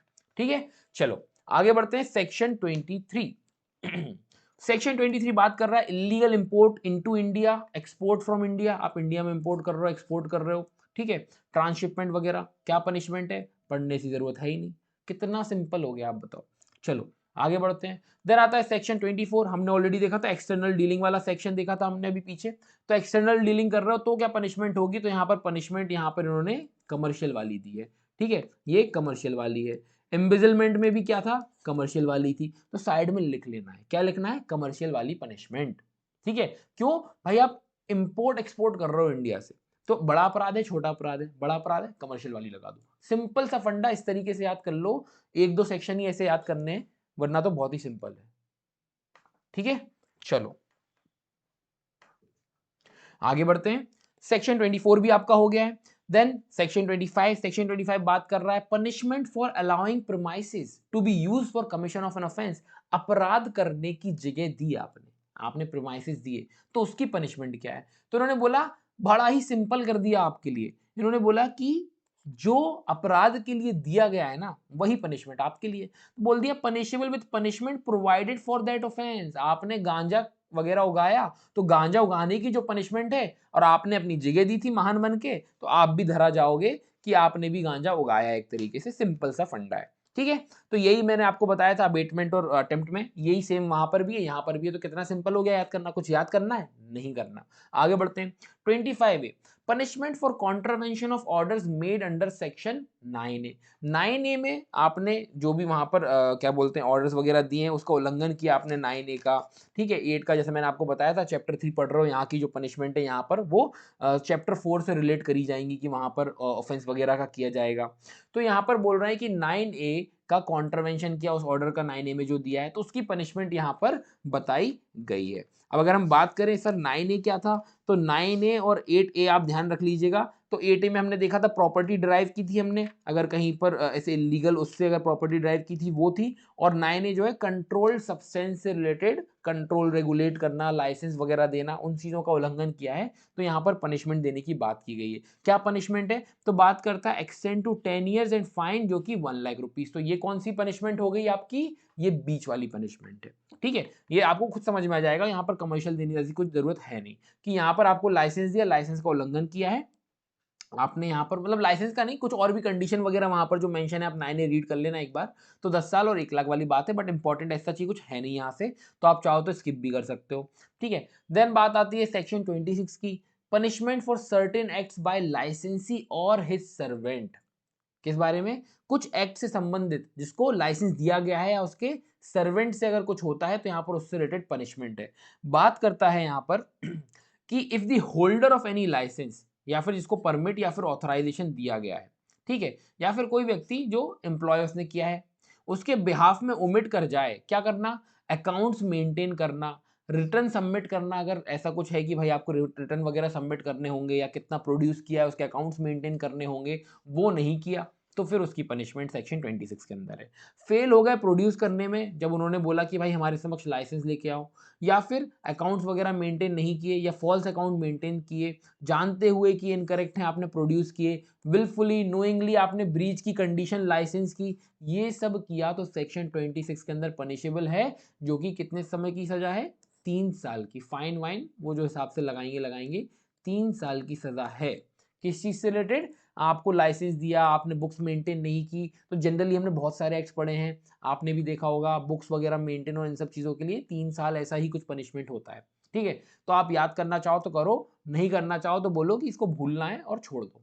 ठीक है, आगे बढ़ते हैं। सेक्शन 27 बहुत इंपॉर्टेंट है, ये one of the most important है, बट अभी तक इससे कोई क्वेश्चन नहीं पूछा गया है, बट मेरा मानना है कि इससे क्वेश्चन इस बार आ सकता है। ठीक है, बात करता है अगर जनरली आप ठीक है सुनिएगा, पनिशमेंट फॉर कंजम्पशन, अगर आपने कंज्यूम किया कोई भी नार्कोटिक ड्रग या साइकोट्रोपिक सब्सटेंस, मतलब ये जनरल आम पब्लिक की बात हो रही है। अभी तक तो क्या हो रहा था, आपने उगाया, ये किया, वो किया। अब जनरली आप उगा नहीं रहे हो, आप कंज्यूम कर रहे हो। ठीक है, आपने कंज्यूम किया कोई नार्कोटिक ड्रग, कोई साइकोट्रोपिक सब्सटेंस, तो अब उसकी पनिशमेंट है कि अब इन्होंने क्या किया, ए और बी में समझाया है कि पहले इन्होंने कुछ ड्रग्स मेंशन कर दिए ए में। इन्होंने बोला कि आपने जो कंज्यूम किया है वो कोकेन है, मॉर्फिन है, और भी अलग प्रकार का कोई मॉर्फिन है या कोई अदर नार्कोटिक ड्रग है या साइकोट्रोपिक सब्सटेंस है, जो कि सेंट्रल गवर्नमेंट ने उसको ऑफिशियल गजेट में बताया हुआ है।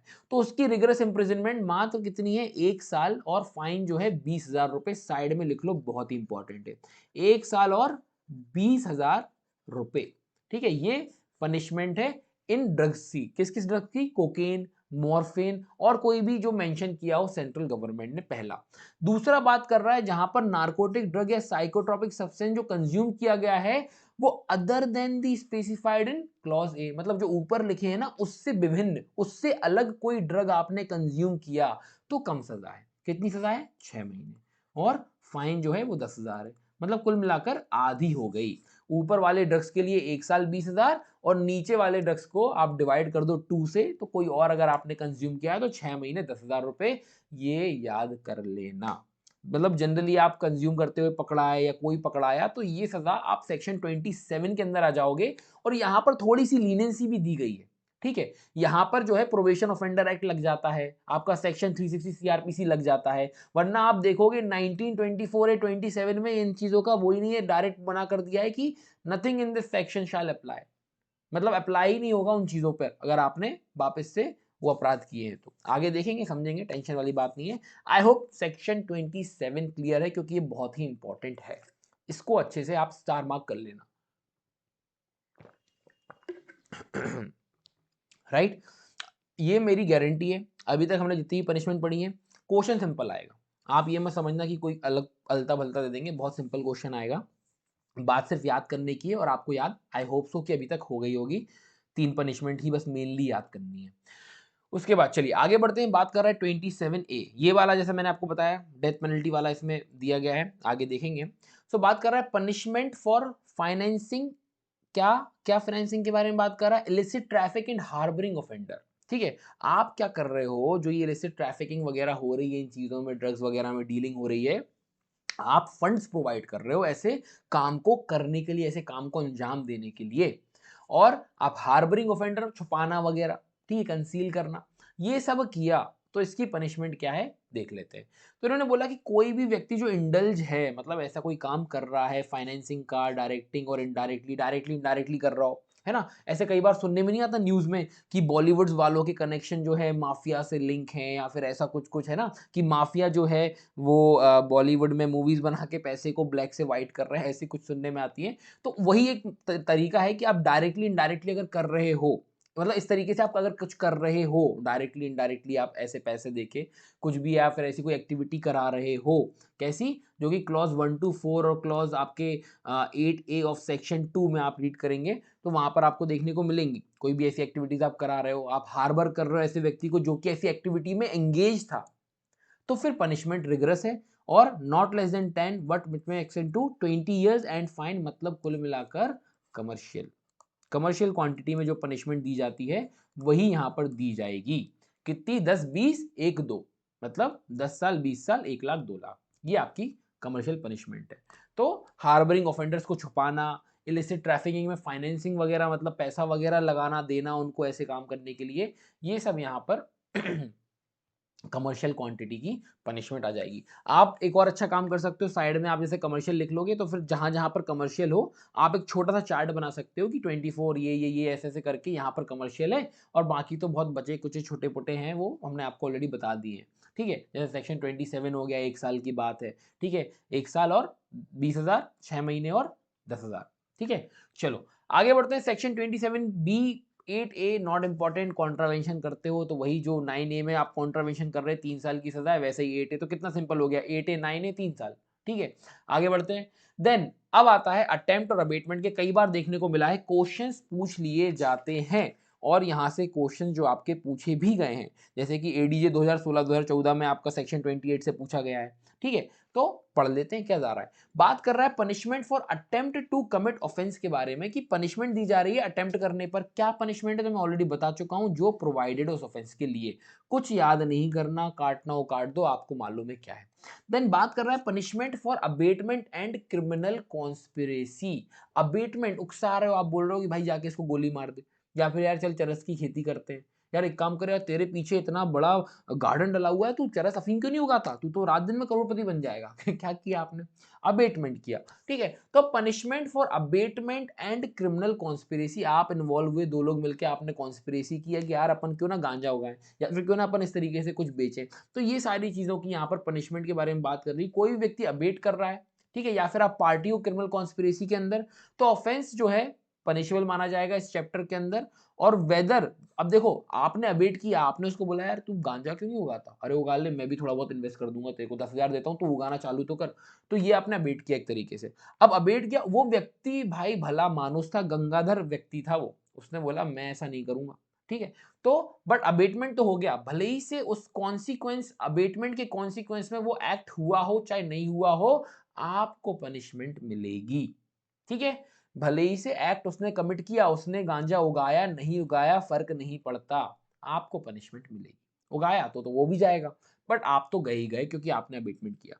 तो यही यहां पर लिखा हुआ है, whether such offence be or be not committed in consequence of such abetment. जो अबेटमेंट आपने दिया उससे संबंधित, उसने ऑफेंस किया या नहीं किया, बट पेनल्टी आपको मिलेगी। तो बात कर रहा है, या फिर इन pursuance of such criminal conspiracy, इन्होंने बोला be punishable with punishment provided for the offence. उस ऑफेंस के लिए जो पनिशमेंट दी होगी, ओपीएम उगाने के लिए, चरस उगाने के लिए, वही पनिशमेंट दी जाएगी, जैसा कि मैंने आपको शुरुआत में जब हम पढ़ रहे थे तभी बताया था। ठीक है, वही चीज यहाँ पर लिखी हुई है। सेक्शन 2 भी वो बात करता है बस, कि अगर आपने जैसे कि मान के चलो अबेट किया, क्रिमिनल कॉन्स्पिरेसी की, ठीक है, और अबेट किया आपने, और अगर मान के चलो ये कहां पर हो रहा है, विदाउट एंड बियॉन्ड इंडिया हुआ, ठीक है, तो उसको माना जाएगा कि वो जैसे कि इंडिया के अंदर कमिट हुआ है। या फिर करस्पॉन्डिंग लॉ वाली बात आ जाती है, तो वही उसको हम ऐसे ही मानते हैं कि मान के चलो ऐसे इंडिया में किया हो अगर आपने ऐसा अपराध, तो उसको वैसे ही ट्रीट किया जाएगा। तो ये यहाँ पर आपका सेक्शन 29 है। ध्यान कुछ नहीं, सिर्फ दो चीजें ध्यान रखनी है, अटेम्प्ट, अबेटमेंट और क्रिमिनल कॉन्स्पिरेसी के केस में क्या होगा, कितनी पनिशमेंट दी जाएगी, जो प्रोवाइडेड है, जो एक्चुअल में जो ऑफेंस हुआ है उसके लिए। ठीक है, और कुछ यहां पर ध्यान नहीं रखना है। देन सेक्शन 30 प्रिपरेशन से रिलेटेड है, अगर आप रीड करना चाहें तो कर लें। चलिए देख लेते हैं। बात कर रहा है अगर कोई व्यक्ति प्रिपेयर कर रहा है या ओमिट करता है जो कि उसको करना चाहिए था, an offence punishable under any of the provision of section 19, 24, 27 है, जो कि मैंने आपको ये तीन बताए थे। ठीक है, अब ऐसे ऑफेंस जो कि इन्वॉल्व करता है क्या, कमर्शियल क्वांटिटी एनडीपीएस से रिलेटेड, तो वो रीजनेबली इन्फर्ड किया जाएगा कि आप डिटरमाइन थे कैरी आउट करने की। मतलब कुल मिलाकर देखो, मैं बताता हूं इसको, एग्जांपल से समझते हैं, बेहतर समझ में आएगा। आपने क्या किया, आप बीज वगैरह लेके आ गए, आप ये जो कैनाबिस प्लांट और इनके सीड्स वगैरह आप लेके आ गए, कि भाई अब तो मैं ना घर के पीछे खाद वाद सब लेके आ गए, जो जो एलिमेंट लगता आप लेकर आ गए, बढ़िया। आपने अपना, आपका घर था ये, ठीक है, और इसके पीछे एक बड़ा सा ऐसा ग्राउंड टाइप का था, तो आपने बोला कि यार यहाँ पर बढ़िया उगाऊंगा मैं, ठीक है, यहाँ पर खेती करूंगा और बेचूंगा और मैं अमीर बन जाऊंगा। ठीक है, आपने कोई सीरीज देख ली कि जिसमें यहाँ उगा रहे थे और वो अमीर बन गए थे, आपने कहा मैं भी बनना है, तो आपने प्रिपरेशन सारी कर ली, सीड्स ले आए, खाद ले आए, आपने वो सब कर लिया, सारी चीजें कर ली, ठीक है, बट किसी कारणवश आप कर नहीं पाए और आप पकड़ा गए। ठीक है, तो यहां पर पनिशमेंट तो मिलेगी प्रिपरेशन पर भी। तो क्वेश्चन क्या बन सकता है कि इस एक्ट में प्रिपरेशन पर पनिशमेंट है नहीं है, बिल्कुल है। कहां पर दी हुई है, सेक्शन 30 में। अब इसको रीड कर लेते हैं। तो बात कर रहा है कि इट में भी रीजनेबली इन्फर्ड किया जा सके कि आप डिटरमाइंड थे इस चीज को, आपके जो इंटेंशन है उसको कैरी आउट करने में, to commit the offence, but had been prevented by circumstances. वो तो रात में बारिश हो गई, तो आपने कहा यार, मैंने कहीं पढ़ा था कि बारिश हो जाए तो एक दिन रुककर वो लगाना चाहिए सीड्स, तो आप रुक गए एक तरीके से, तो वो पनिशेबल है, rigorous imprisonment for a term not. अब देखो पनिशमेंट क्या है ना, थोड़ी सी अलती भलती पनिशमेंट है इसकी। बात करता है not less then 1/2 of the minimum term. कितना, 1/2 ऑफ मिनिमम टर्म, ठीक है, 1/2 of minimum term, but extend कर सकता है 1/2 of maximum term. One half of maximum term, मतलब जैसे कोई ऐसे हमने सजा देखी कि जहां पर 1 साल और 10,000 या ऐसी कोई भी सजा है, 1 साल की सजा है मान के चलो मिनिमम, जैसे कि चलो वो लेते हैं ना, कमर्शियल वाला क्या बोलता है 10 साल से 20 साल, तो 10 साल क्या है, ये मिनिमम है, ये मैक्सिमम है। तो अगर कमर्शियल क्वांटिटी में आप उगाने जा रहे थे या कुछ भी था तो 10 साल की हाफ कितनी हो गई, 5 साल। और नहीं तो मैक्सिमम तक कितनी दे सकते हो, 10, क्योंकि 20 को आप डिवाइड कर दो हाफ से। सिंपल है, समझ में आ रहा है। तो ये यहां पर बात की गई है। अब इसके आगे क्या बोलता है सुनिएगा, ठीक है। बात करता है, अभी तो हो गई मिनिमम मैक्सिमम की। अब बात कर रहा है in the event of having committed such offence and also with fine, in the event of having committed such offence and also with fine which shall not be less than one half of the minimum amount of fine which he would have been punishable but which may extend to one half of maximum amount of fine. तो यही जो इन्होंने one half करके punishment दे रहे हैं, वही one half करके आपको फाइन भी लगाया जाएगा। सिंपल है, बड़ा ही सिंपल है, प्रिपरेशन में कुछ नहीं है, प्रिपेयर कर रहे हो आधी पनिशमेंट हो जाएगी, जो भी आपने अपराध किया है आधी पनिशमेंट हो जाएगी। बात करता है कोई भी व्यक्ति अगर प्रिपरेशन कर रहा है, ठीक है, या फिर ओमिट कर देता है, तो अपराध होगा सेक्शन 19, 24, 27 ए के अंदर, अगर वो इन्वॉल्व कर रहा हो कमर्शियल क्वांटिटी तो ही, क्या कर रहा हो, कमर्शियल क्वांटिटी इन्वॉल्व कर रहा है तो ही ये पनिशमेंट होगी। सेक्शन 30 प्रिपरेशन सिंपल है, ध्यान क्या रखना है, कमर्शियल क्वांटिटी होनी चाहिए 19, 24, 27 A and half minimum half maximum, दोनों ही केस में, फाइन में भी और पेनल्टी में भी। आई होप यहां तक आपको क्लियर है, कोई डाउट हो तो आप पूछ सकते हैं, ठीक है। चलिए आगे बढ़ते हैं, सेक्शन 31 वेरी वेरी इंपॉर्टेंट, 31, 31 ए बहुत ही इंपॉर्टेंट है। चलिए इनको देख लेते हैं। और आपका जो 30 है यहाँ से भी शायद एडीजे में क्वेश्चन आया हुआ है, तो ध्यान रखिएगा, हाफ के बारे में बात करता है प्रिपरेशन के केस में। 31 बात कर रहा है enhanced punishment for offences after previous conviction, मतलब कुल मिलाकर ऐसे ढीठ लोग जो सुधर ही नहीं रहे, इन्होंने पहले भी अपराध किया हुआ है, प्रीवियसली कन्विक्ट हो चुके हैं इस एक्ट के अंदर, वापस से अपराध किया, ठीक है।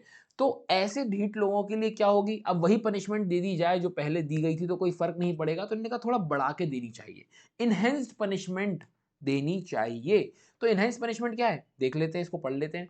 तो बात कर रहा है if any person who has been convicted of the commission, attempt भी किया है आपने पहले फिर अटेम्प्ट किया, या पहले अबेट किया है फिर अबेट किया, मतलब कुल मिलाकर कुछ भी तरीके से आप पहले कन्विक्ट हुए और वापस से अगर कन्विक्ट होते हो, तो डायरेक्ट बात करते हैं पनिशमेंट की। बात कर रहा है punished for the second and every subsequent offense with rigorous imprisonment for a term may extend to 1.5 time।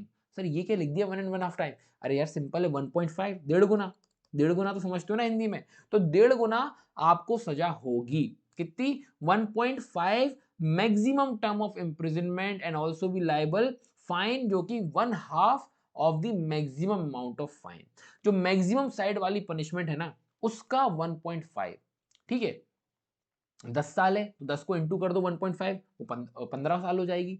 तो यही आपको 1.5 याद रखना है। इनहेंस पनिशमेंट में 1.5, नॉर्मल में 1, और अगर प्रिपरेशन सिर्फ की है तो हाफ। कितना सिंपल हो गया, नहीं हो गया, चलो। तो ये हो गया आपका 1.5 ईयर, मतलब 1.5 टाइम्स पनिशमेंट के बारे में बात कर रहा है। साइड में लिख लेना वरना कंफ्यूज हो जाओगे आप, यहाँ कहीं भी साइड में आप लिख लो कि 1.5 टाइम्स की पनिशमेंट और फाइन दिया जाएगा, किस केस में, अगर इनहेंस पनिशमेंट के केस में प्रीवियसली कन्विक्शन हुआ है तो। दूसरा बात करता है where the person referred to in subsection 1 liable to be punished with minimum term of imprisonment and to a minimum amount of fine. तो मिनिमम पनिशमेंट जो है 1/2 टाइम ऑफ मिनिमम टर्म, और वही सब लिखा हुआ है, कुछ नहीं है, ठीक है। मिनिमम मैक्सिमम बस वही सब लिखा हुआ है, 1/2 1.5 टाइम आपको याद रखना है, बाकी आप इसको रीड कर लेना। चलो आगे बढ़ते हैं। देन थर्ड वाला अगर आपको समझ में ना आ रहा हो तो यहां पर ये बात करता है कि where any person is convicted by a competent court of criminal jurisdiction, India के बाहर अगर कोई कोर्ट जो कि क्या है, कॉम्पिटेंट कोर्ट है, अगर वो आपको कन्विक्ट कर दे, ठीक है, अंडर कोई भी कोरस्पॉन्डिंग लॉ, जो कि ऐसा ही कोई लॉ है एनडीपीएस जैसा, तो उस व्यक्ति को जो है in respect of such conviction उसको डील किया जाएगा सबसेक्शन 1 एंड 2 जैसे कि मानो वो convicted by a court in India हो। मतलब कुल मिलाकर बात कह रहे हैं यहाँ पर कि हम उसको भी मानेंगे कि आप प्रीवियसली कन्विक्टेड थे, अगर आप बाहर भी हुए हो तो, ठीक है। चलो आगे बढ़ते हैं, one of the most important section आपका फाइनली आ गया 31A, जो कि बात करता है डेथ पेनल्टी के बारे में। Death penalty for certain offences after previous conviction. देखो जनरली डेथ पेनल्टी नहीं दे रहे हैं, बट आप पहले पकड़ा चुके हो, और वो भी पर्टिकुलर ऑफेंसेस के लिए। कुछ ऑफेंसेस हैं जिनके लिए अगर आप पहले कन्विक्ट हो चुके हो फिर कर रहे हो, तो death penalty is an option. ठीक है, मैंडेटरी नहीं है, इज एन ऑप्शन। ठीक है, तो ये हमेशा याद रखिएगा। तो चलिए इसको रीड करते हैं। 31A क्या बात करता है। यहां पर आपके क्वेश्चंस पूछे गए हैं MP ADPO 2008, 2010, even Chhattisgarh ADPO में भी आपके यहां से क्वेश्चंस बने हैं। तो चलिए इसको शुरू करते हैं। 31A डेथ पेनल्टी किस बारे में बात करता है, बड़ा ही सिंपल सा है। देखो बात कर रहा है, अगर कोई व्यक्ति कन्विक्ट हो गया, ठीक है, ऑफ कमीशन वगैरह, अटेम्प्ट, कमिट कुछ भी किया उसने, मतलब कुल मिलाकर पहले पकड़ाया, ठीक है, अब दोबारा पकड़ाया, किन ऑफेंसेस के लिए? ये सर्टेन ऑफेंसेस कौन से हैं जो ऊपर हमने देखे, वही है 19, 24, 27A। 19 क्या है, याद आ रहा होगा, एम्बिजलमेंट, आपको लाइसेंस दिया था कल्टीवेट करने के लिए, आप सरकार से तेज चल रहे हो। दूसरा 24 एक्सटर्नल डीलिंग, आपको ये भी याद आ रहा होगा, इन सब में कौन सी वाली पनिशमेंट दी गई थी, आई गेस वो कमर्शियल वाली दी गई है सब में, ठीक है, तो इसको भी ध्यान रखिएगा। देन 27A, आप फाइनेंसिंग कर रहे हो, जैसा कि वो मैंने एग्जांपल दिया था मूवीज वाला, ठीक है, वैसे ही डायरेक्टली इनडायरेक्टली आप किसी भी तरीके से इलिसिट ट्रैफिकिंग वगैरह, ड्रग्स व्रग्स में पैसा लगवा रहे हो, है ना, प्रोड्यूस करने के लिए, मैन्युफैक्चर करने में, वेयर हाउस दे रहे हो आप, किसी भी तरीके से फाइनेंस प्रोवाइड कर रहे हो आप, पैसा वैसा दे रहे हो, तो वो भी यहाँ पर आ जाएगा। तो पहले आप पकड़ाए थे ऐसा देने में, फिर आप पकड़ा गए, तो 19, 24, 27A के अंदर आप धराए हो, वो भी कमर्शियल क्वांटिटी से रिलेटेड, ठीक है। तो यहां पर क्या होगा, पहला इन्होंने बात किया, आप एंगेज हो, प्रोड्यूस कर रहे हो, मैन्युफैक्चर, प्रोसेस, ट्रांसपोर्ट, ये सारी चीजें कर रहे हो, NDPS, narcotic drug, psychodrug substance related, export, import, produce, manufacture, possession, transport, ये कर रहे हो, ठीक है, जो कि स्पेसिफाइड है कॉलम 1 में। कॉलम 1 में यहाँ पर दिया गया है, एक एक उसका नाम दिया है, ओपियम, मॉर्फिन, हेरोइन, ये सब चीजें, हशीश वगैरह सब यहाँ पर नाम दिए, और बाजू में आपके क्वांटिटी दी हुई है, ठीक है। देखो अब जो ये क्वांटिटी या तो इतनी क्वांटिटी हो या इससे ज्यादा हो, तो आपको यहां पर डेथ पेनल्टी भी दी जा सकती है। चलिए देखते हैं बी वाला। बी वाला बात कर रहा है, आप फाइनेंस वगैरह कर रहे हो डायरेक्टली इनडायरेक्टली, कोई भी एक्टिविटीज जो क्लॉज ए में दी गई है। क्लॉज ए में कौन सी दी गई है, बताने की जरूरत है क्या, ये देखो आप रीड कर लो। क्लॉज ए में क्या है, एंगेज किया हो, आप प्रोड्यूस कर रहे हो, मैन्युफैक्चर कर रहे हो, प्रोसेस कर रहे हो, किन किन चीजों से रिलेटेड बात हो रही है, ओपीएम से रिलेटेड, मॉर्फिन से रिलेटेड, हीरोइन से रिलेटेड, हशीश, कोकेन, थेबेन, कोडेन, ये सब इन सब चीजों से रिलेटेड बात हो रही है आपकी यहाँ पर, कि इनसे रिलेटेड आपने क्या किया है, आपने एंगेज हुए हो, आप मैन्युफैक्चर किया, प्रोड्यूस किया, सेल किया, इंपोर्ट किया, एक्सपोर्ट किया। पनिशमेंट क्या है, not be less then punishment जो कि स्पेसिफाइड है सेक्शन 31 में, या फिर विथ डेथ। सेक्शन 31 की पनिशमेंट याद आ रही है, नहीं आ रही है, ऊपर चल के एक बार देख लो, नहीं आ रही है याद तो, 1.5 टाइम्स, 1.5 गुना पनिशमेंट। प्रीवियस कन्विक्शन की बात हो रही है दोनों 31, 31A में, तो 1.5 गुना पनिशमेंट या फिर डेथ, ये आपकी यहां पर पनिशमेंट है। 1.5 टाइम्स, साइड में लिख लो, भूल जाते हैं कई बार, 1.5 टाइम्स या फिर डेथ भी दी जा सकती है, ठीक है। ये बात करता है 31A, इन चीजों से related, and even quantity mention है। अब सवाल आता है सर क्वांटिटी याद करें क्या, जरूरत नहीं है, आपको क्वांटिटी याद करने की जरूरत नहीं है, आपको याद करना है 31A में, अगर करना भी चाहो तो सिंपल है, 10 किलो, एक एक एक एक 50, और ये थोड़ा बहुत देखना चाहो देख लो, वरना मेरे साथ तो सेंस नहीं बनता। क्वेश्चन ऐसा नहीं आएगा, क्वेश्चन आएगा आपका कि या तो डेथ पेनल्टी किस सेक्शन में दी गई है, तो आपको ध्यान रखना है 31A, और कब दी जाएगी, तो प्रीवियसली कन्विक्टेड हो, और सेक्शन ध्यान रखने 19, 24, 27A के ही केस में सर्टेन ऑफेंसेस मेंशन है, तो इन्हीं के केसेस में दी जा रही है। आई होप अभी आपको क्लियर होगा यहाँ पर, ठीक है। और वही फिर ये वाला जो है, अभी जो ऊपर हमने पॉइंट देखा था, अगर इंडिया के बाहर कोई कोरस्पॉन्डिंग लॉ में पकड़ाते हैं तो उसको हम माना जाएगा जैसे कि वो as if he had been convicted by Indian court, Indian court ने ही उसको पकड़ा है, वैसा माना जाएगा, ठीक है। तो आई होप यहां तक आपको क्लियर है। 31A बहुत ही इंपॉर्टेंट है, इसको लाइटली ना लें, और इसको अच्छे से आप पढ़ लें।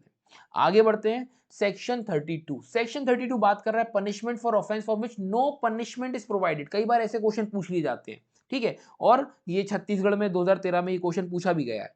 बात करता है कोई सवाल कि जहां पर कोई पनिशमेंट दी ही नहीं गई है, तो उस अपराध के लिए क्या पनिशमेंट होगी, तो 6 महीने आई गेस यहां पर लिखा होना चाहिए। हाँ देखो, क्या लिखा हुआ है, मे एक्सटेंड टू 6 मंथ्स। तो आप इसको ध्यान रखना, कई बार ऐसे सिंपल से क्वेश्चन आ जाते हैं कि एनडीपीएस में कोई अपराध किया, पनिशमेंट नहीं दी थी, तो कितनी पनिशमेंट, 6 महीने, 1 साल, 10 साल, 20 साल। तो क्या लगा के आना है, 6 महीने। बस ये छिटर पुटर हैं जो आपको याद रखने, बाकी तो आपका बड़ा ही आसान वाला काम हो चुका है। 32A बात करें तो बात कर रहा है कोई सस्पेंशन, रिमिशन, कम्यूटेशन नहीं होगा। मतलब इस एक्ट के अंदर पनिशमेंट दी तो क्या नहीं होगा, सस्पेंड, रिमिटेड और कम्यूटेड। कॉन्स्टिट्यूशन याद आ रहा है, कॉन्स्टिट्यूशन में कहां पर पावर है, प्रेसिडेंट के पास और गवर्नर के पास। ये बताइए आप मुझे, किस आर्टिकल में प्रेसिडेंट और गवर्नर के पास है जहां पर वो सस्पेंड, रिमिटेड या कम्यूटेड कर सकते हैं, मतलब पनिशमेंट बदलना, कम कर देना, है ना, इस तरीके से कहां पर किया जा सकता है, ये आपको बताना है। तो अब देखो यहां पर एक चीज लिखी हुई है, अदर देन सेक्शन 27। तो आपको ध्यान आ रहा होगा, मैंने एक लाइन बोली थी, सेक्शन 27 में थोड़ी लीनियंसी प्रोवाइड की गई है, इसलिए पनिशमेंट भी वहां पर कितनी थी, याद आ रहा है, नहीं आ रहा है, 1 साल और 20,000, और दूसरे वाले ड्रग्स के लिए 6 महीने और 10,000। याद करिएगा, सेक्शन 27 काफी इंपॉर्टेंट है, एज एन एक्सेप्शन भी इंपॉर्टेंट है, क्योंकि हर जगह आपको देखने को मिलेगा। मैंने बताया था सेक्शन 27, फिर से बता देता हूं, यहाँ पर 360 प्रोविजन ऑफ ऑफेंडर एक्ट, इन सबके फायदे सेक्शन 27 में मिल जाते हैं, बट इनमें नहीं मिलते 1924A और 27 के अंदर। ठीक है, चलो ये आपका हो गया नो सस्पेंशन। देन 32B बात करता है factors to be taken in account. अगर आप ज्यादा पनिशमेंट देना चाहते हो मिनिमम से, मिनिमम कहीं पर मेंशन थी, बट आपको लग रहा है कि नहीं यार ये केस थोड़ा सा विचित्र है, इसमें हम थोड़ी सी ज्यादा पनिशमेंट देना चाहते हैं, तो हमने देखा था रीजन वगैरह रिकॉर्ड करना है, और साथ ही साथ में क्या फैक्टर्स है जिनको आप ध्यान में रखते हुए आप पनिशमेंट ज्यादा दे सकते हो, हायर देन द मिनिमम, कि भाई यूज थ्रेट वगैरह दिया गया। ठीक है, then fact that the offender जो है वो क्या है, पब्लिक ऑफिस होल्ड करता है, पुलिस वाला है या कुछ इस तरीके से। फैक्ट दैट जो माइनर्स अफेक्ट हुए हैं उस ऑफेंस से, जो भी आपने ड्रग्स कहीं सप्लाई किया उससे माइनर्स वगैरह अफेक्ट हुए हैं, किसी की डेथ हो गई। फैक्ट दैट की जो ऐसा अपराध हुआ है ये education institution, social service facility में हुआ है, चिल्ड्रन स्कूल वगैरह में हुआ है। फैक्ट की ऑफेंडर जो है ऑर्गेनाइज इंटरनेशनल क्रिमिनल ग्रुप का है, ठीक है, या कोई अदर इलीगल एक्टिविटीज वगैरह में इन्वॉल्व, तो वो उन चीजों को ध्यान में रखते हुए ये फैक्टर्स हैं जिन पर आप डिसाइड करोगे कि मिनिमम से ज्यादा देनी है। ठीक है, चलो उसके बाद आता है सेक्शन 33। ये भी थोड़ा सा इंपॉर्टेंट है, यहां पर एप्लीकेबिलिटी के बारे में बात की जा रही है। ये क्वेश्चन एडीजे में भी आया है, आपके एडीपीओ में भी पूछा गया है कि क्या सेक्शन 360 ऑफ सीआरपीसी या फिर provision of offender act apply होगा। तो सवाल बड़ा ही सिंपल है और उसका आंसर उससे भी ज्यादा सिंपल है कि ये अप्लाई तो होगा उन व्यक्तियों पर जो कन्विक्टेड ऑफेंस के लिए जिनकी एज 18 से कम है। ठीक है, और that the age the offence for which such person is convicted वो 26 से 27 वाला है। ठीक है, तो सिंपल सा है कि जो भी 360 या फिर प्रोविजन ऑफेंडर में एक्ट में दिया है वो अप्लाई नहीं होगा उस व्यक्ति पे, अनलेस वो व्यक्ति 18 साल से कम हो, ठीक है, एज में, और या फिर वो ऑफेंस जो है वो 26 से 27 वाला होना चाहिए। तो मैंने आपको ऑलरेडी बताया हुआ है, लीनियंसी दी जाती है सेक्शन 27 में, 26 में भी दी जा रही है, और साथ ही साथ में 18 से कम है तो फिर एप्लीकेबिलिटी यहाँ पर हो जाएगी। मतलब डांट फटकार के छोड़ देना या फिर उसको बेल वगैरह पे जाने देना, वरना आप यहाँ पर देखोगे तो ये जो अपराध है, अभी आगे हम देखेंगे, कल इसको पढ़ेंगे, कल लास्ट लेक्चर रहेगा इसका, पूरा कंप्लीट हो जाएगा आपका ये एक्ट। तो वहां पर बात की गई है कि ऑफेंस जो है ना वो कॉग्निजेबल है, मतलब कॉग्निजेबल का बताने की जरूरत नहीं, कई बार बता चुका हूं, विदाउट आप उसके अरेस्ट कर सकते हो, मतलब क्या बोल रहा हूं मैं, ठीक है, कॉग्निजेबल है और नॉन बेलेबल है। ठीक है, मतलब विदाउट वारंट आप अरेस्ट भी कर सकते हो और बेल भी नहीं मिलेगी। अब वो कहां मिलेगी वो अभी हम पढ़ेंगे वहां पर डिटेल में। ठीक है, तो ये हो गया आपका सेक्शन 33। उसके बाद आता है आपका सेक्शन 34, सिक्योरिटी वगैरह ली जा रही है एब्सटेन करने के लिए कि आप अपराध ना करो, तो आप इसको रीड कर लेना, इतना कोई खास इंपॉर्टेंट नहीं है। Then presumption of culpable mental state, कई बार हम पढ़ चुके हैं कि अगर यहाँ पर ऑफेंस के लिए ऐसा होता है ना, एक रिक्वायरमेंट होती है कि आपका कल्पेबल मेंटल स्टेट था नहीं था, तो कोर्ट तो ये प्रिज्यूम करेगी कि ये एग्जिस्ट करता था, फिर आपके ऊपर है आप प्रूव कर दो नहीं करता था। तो ये सेक्शन 35 है। अब 36 जो है स्पेशल कोर्ट का गठन हो रहा है, ये हम कल से यहाँ से कंटिन्यू करेंगे और इसको पूरा करेंगे। सेक्शन 36 से बीच में अब आपका वो 68 काफी लंबा गया है, A to I JK तक गया है, उतना पढ़ने की जरूरत नहीं है, कुछ कुछ इंपॉर्टेंट चीजें पढ़नी है, जितना आज हमने पढ़ा है इतना ही कुछ समझ लो आप, कल भी इतना ही लेक्चर जाएगा और आपका पूरा एक्ट कवर हो जाएगा।